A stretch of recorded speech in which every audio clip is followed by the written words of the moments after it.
Nombreux se demandent pourquoi une aussi intense publicité autour des nuits de prière de fin d'année. Car nombreux autres avaient déjà essayé ailleurs dans le passé et leur vie n'a vraiment pas changé. Sur 291 pages, Gérard Yombo tente de dire à ses désillusionnés de décrocher. Son livre, Un gourou apprenti sorcier, est une sorte d'autoportrait d'un rescapé de l'endoctrinement aveugle. Qui vient comme une dénonciation, dénoncer les abus dont il est victime de la part d'un prétendu prophète qui s'est dit envoyé de Dieu, qui s'est dit Dieu venu en Afrique pour gouverner, diriger le monde entier, et qui prétend qu'il va construire un royaume qui va être palpable. Alors il exige de plus en plus des qualités de ses adeptes, mais en réalité il en abuse. Selon l'auteur, plusieurs fidèles ont été entraînés à la ruine par ces gourous. Ce qu'on croyait être une porte de salut était en fait un gouffre pour le budget des familles, écrit-il.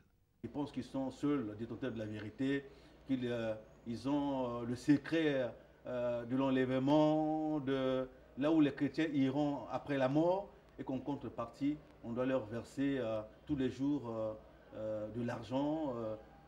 Il y en a même qui ont l'audace de vous demander de lui apporter votre salaire, et à partir de là, c'est à lui de déterminer quel est le montant qu'il vous restitue, vous donne pour vous permettre justement de répondre à vos besoins.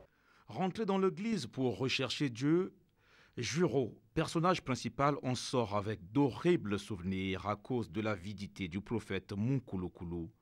L'auteur veut éviter ce sort à d'autres. Et donc c'est un cri de cœur que je refais en dénonçant justement ce genre de pratiques, ce genre d'abus, pour faire prendre conscience à ceux qui sont otages, ceux qui n'ont pas justement le courage de se départir de ce gourou-là, pour qu'ils comprennent qu'on n'est vu qu'une seule fois.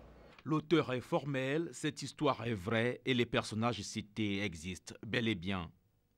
Il a donc pris tout son courage pour quitter la longue liste des résignés en publiant ce livre qui le sort du bourbier.